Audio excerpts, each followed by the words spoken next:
Hello student, good morning everyone. In this session I will discuss about organism habitats and factors responsible for that types of habitats and environment. तो ecology में सबसे पहला topic क्या है? Organism. Organism कैसे किसे बोल सकते हैं? तो जो ऑर्गेनिज्म सबसे पहला लेवल है इकोलॉजी का। अगर हम इकोलॉजी को ऑर्गेनिज्म लेवल पर स्टडी कर रहे हैं तो उसे फिजियोलॉजिकल इकोलॉजी भी कह सकते हैं। तो फिजियोलॉजिकल इकोलॉजी में हम लोग ये समझने की कोशिश करते हैं कि आखिर organism, different type of organism जो है इस धरती पे, वो अपने आप को अलग अलग इन्वायरमेंट में कैसे अपने आप को अडेप्ट करते हैं। और सिर्फ अडेप्ट ही नहीं करते, वो रिप्रोडक्शन भी करते हैं। तो हम लोग जानते हैं कि पृथ्वी पर बहुत तरह के इन्वायरमेंट पाए जाते हैं और इन्वायरमेंट के अनुसार ही वहाँ उस तरह के जीव भी होते हैं। तो उस तरह के इन्वायरमेंट में किस तरह से वो अपने आप को अडेप्ट करते होंगे। तो पृथ्वी पे इतने सारे तरह के इन्वायरमेंट आए कैसे, या फिर हमेशा जो बदलाव होते रहता है इन्वायरमेंट में, सीजन में, वो सब क्यों होता है? तो वो सब इसलिए होता है क्योंकि पृथ्वी हमेशा घूमते रहती है और घूमती ही नहीं है, रोटेशन भी करती है और रिवॉल्यूशन भी करती है। रोटेशन के कारण दिन और रात होते हैं और रिवॉल्यूशन के कारण मौसम बदलते हैं। और वेरिएशन का एक और कारण ये है कि पृथ्वी जो है अपने एक्सिस से कुछ एंगल पे टिल्ट है, मतलब झुकी हुई है, पूरी सीधे नहीं है, पूरा सीधे तरीके से रोटेट नहीं करती, वो थोड़ी झुकी हुई है, कुछ इस तरीके से झुकी हुई है। जैसे कि ये मान लो पृथ्वी है, तो ये इस तरीके से रोटेट नहीं करती, इसका वो थोड़ी झुकी हुई है, इस तरीके से, यहाँ से इस तरीके से रोटेट करती है।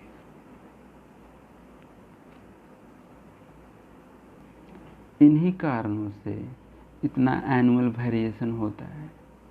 एनुअल वेरिएशन प्रेसिपिटेशन के आधार पर भी होता है कि इतने सारे इन्वायरमेंट बनने के पीछे ये भी कारण है कि सब जगह एक तरीके का एनुअल प्रेसिपिटेशन नहीं होता है। एनुअल प्रेसिपिटेशन में क्या होता है कि वहाँ पर जो वर्षा होती है, सिर्फ वर्षा ही नहीं, जो स्नोफॉल्स होते हैं, क्योंकि जो ठंडे इलाके हैं वहाँ वर्षा तो होती नहीं है, सिर्फ क्या होती है, स्नोफॉल्स होते हैं, तो वो भी प्रेसिपिटेशन के अंडर ही आएगा।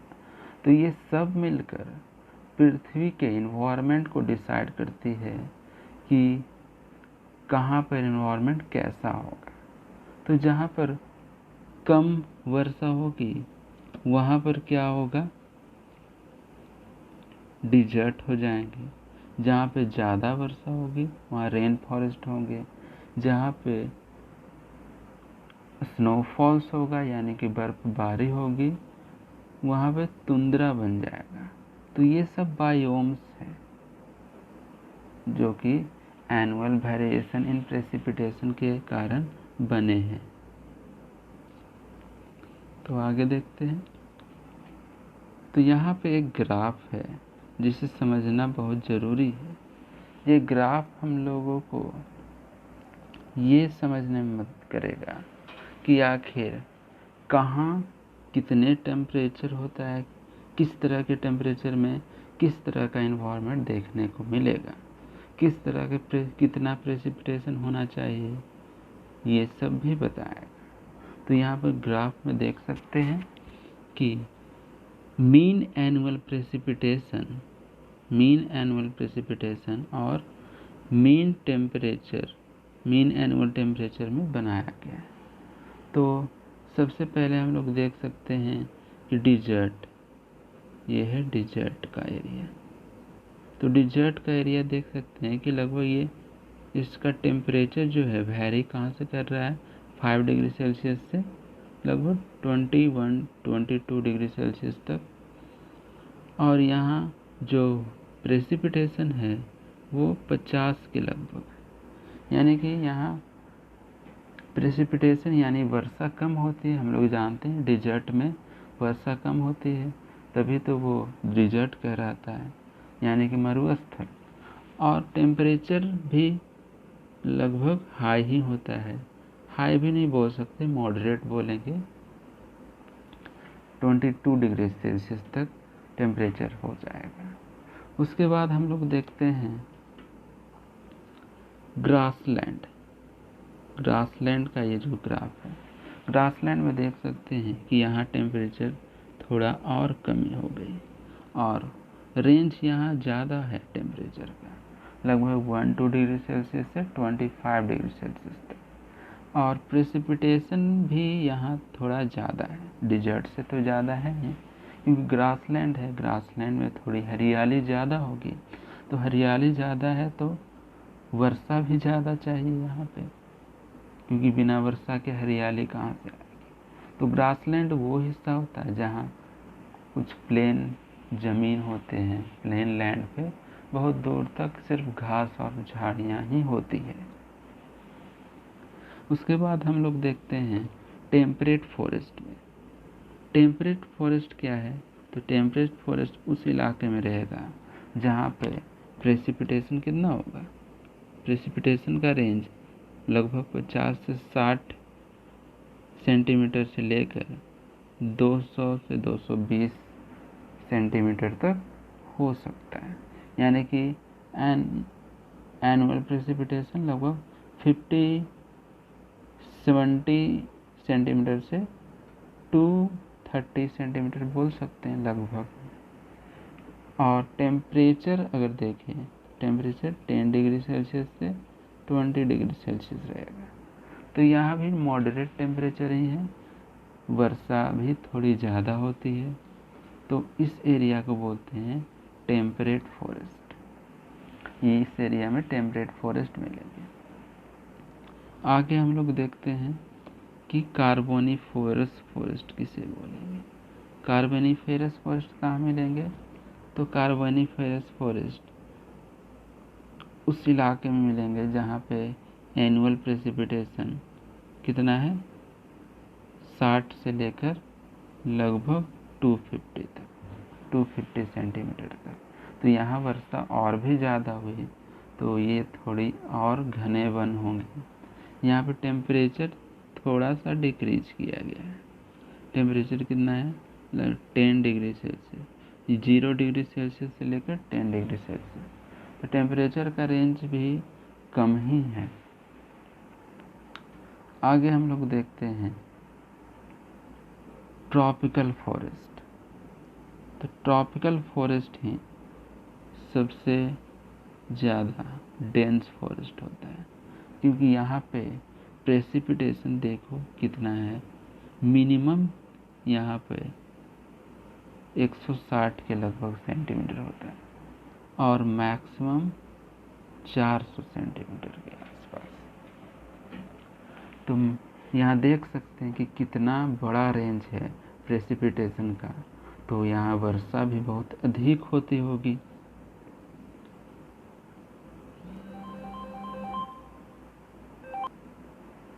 और लास्ट में आता है Arctic and alpine tundra. Arctic and alpine tundra, यहाँ पे देख सकते हैं कि यहाँ टेम्परेचर माइनस में चला गया, यानी कि मिनिमम टेम्परेचर यहाँ -10 और मैक्सिमम 1 to 2 डिग्री सेल्सियस हो सकता है। और यहाँ वर्षा भी कम होती है। देख सकते हैं कि 120 सेंटीमीटर, 0 से 120 सेंटीमीटर के लगभग यहाँ वर्षा नहीं बोलेंगे, प्रेसिपिटेशन है। तो यहाँ प्रेसिपिटेशन का स्नोफॉल बोल सकते हैं। यहाँ पर बर्फबारी ही हो सकती है, क्योंकि इतना कम टेम्परेचर में पानी एग्जिस्ट नहीं करेगा, तो बर्फबारी ही होगी। तो मुझे उम्मीद है कि आपको ये ग्राफ समझ में आ चुका। तो जैसा कि अभी हम लोग देखें कि एनुअल प्रेसिपिटेशन में वेरिएशन आने के कारण बहुत सारे बायोम्स बने। उसी तरीके से रीजनल वेरिएशन के कारण, जैसे कि एक बायोम ही है, वहाँ पे रीजनल वेरिएशन होते हैं। जैसे कि एक जंगल ही है, एक फॉरेस्ट ही है, तो वहाँ पे सब जगह एक जैसी स्थिति नहीं रहती। जंगल में, एक ही जंगल में अलग अलग स्थान पे अलग अलग के जीव पाए जा सकते हैं। जैसे कि उस जगह पे ज़्यादा अलग तरह के जीव होंगे, जहाँ पे बहुत ज़्यादा डेंस पेड़ पौधे होंगे, जहाँ पे सनलाइट ज़्यादा मिलता होगा, और उस तरह उस जगह पे अलग तरीके के जीव हो सकते हैं जहाँ पे सनलाइट कम पड़ता होगा, क्योंकि जंगल में बहुत सारे ऐसे जगह होते हैं जहाँ पे सनलाइट कभी आता ही नहीं। तो इन रीजनल वेरिएशन के कारण क्या बनते हैं? Variety of habitats. Variety of habitats बनते हैं जहाँ पे जीव रहते हैं। हैबिटेट्स मतलब जीव आके जहाँ पे रहते हैं। जैसे कि हम लोग का हैबिटेट क्या है? हम लोग जो जिस समाज में रहते हैं वो हमारा हैबिटेट है। वैसे ही सारे जीव का अपना अपना एक हैबिटेट है, जहाँ वो अपना जीवन यापन करता है या एक दूसरे से इंटरेक्ट करता है। और ये जो हैबिटेट है वो ना सिर्फ फेवरेबल कंडीशन में है, बल्कि बहुत सारे ऐसे कंडीशन में भी हैबिटेट बना है जहाँ पे लाइफ मुश्किल है। यहाँ पे कंडीशन एकदम एक्सट्रीम एंड हार्श कंडीशन है, यानी कि वहाँ पे रहना एकदम मुश्किल है। वहाँ पे जीव रह ही नहीं सकते, लेकिन वहाँ पर भी कुछ ऐसे जीव है जो अपने आप को अडेप्ट किए हैं। जैसा कि हम लोग बोल सकते हैं स्कॉर्चिंग राजस्थान डिजर्ट में इतना ज़्यादा गर्मी होती है और पानी भी नहीं मिलता, वहाँ कैसे जीव रहते होंगे। फिर rain socked of Meghalaya forest. Rain socked मतलब जहाँ पे रेन सॉक्ड इस तरीके से होता है, जैसे कि यहाँ पर एक पहाड़ है, यहाँ से बादल आए इधर से, तो इधर से टकरा कर यहीं पर पानी सारा बरस गया, और इधर बादल गया ही नहीं, तो इधर पानी बरसेगा ही नहीं, तो इधर क्या पड़ जाएगा? सूखा। यानी कि यहाँ पे क्या हो गया? वृष्टि छाया पड़ गया, पानी का छाया पड़ गया, यहाँ पानी बरसा ही नहीं, तो ये एरिया सूखा हो जाएगा और ये एरिया हरा भरा रहेगा। उसी तरीके से deep ocean tranches, torrential stream, permafrost snow laden polar region. Polar region में सोचो कितना टेम्परेचर कम होता है, माइनस में चला जाता है।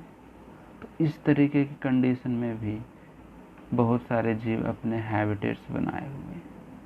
तो ये किस तरीके से उस हैबिटेट्स में जीते होंगे, वो सब हम लोग यहाँ पे पढ़ेंगे। यहाँ पे लिखा even our intestine is a unique habitat. हमारा जो इंटेस्टाइन है, आंत, वहाँ भी बहुत सारे जीव रहते हैं।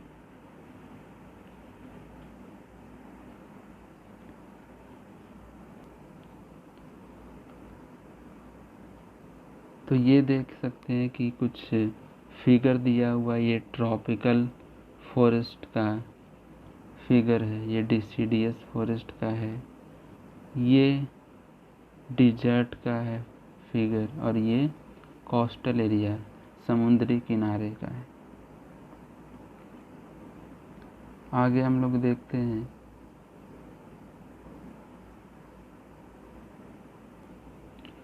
पृथ्वी पे इतने सारे हैबिटेट कैसे बने होंगे। उसका कारण है इन्वायरमेंटल फैक्टर, जैसे कि टेम्परेचर, वाटर, लाइट, सॉइल, यानी कि किस इन्वायरमेंट में कितना टेम्परेचर है, कितना वाटर है, ये सारे फैक्टर्स उस इन्वायरमेंट को प्रभावित करते हैं।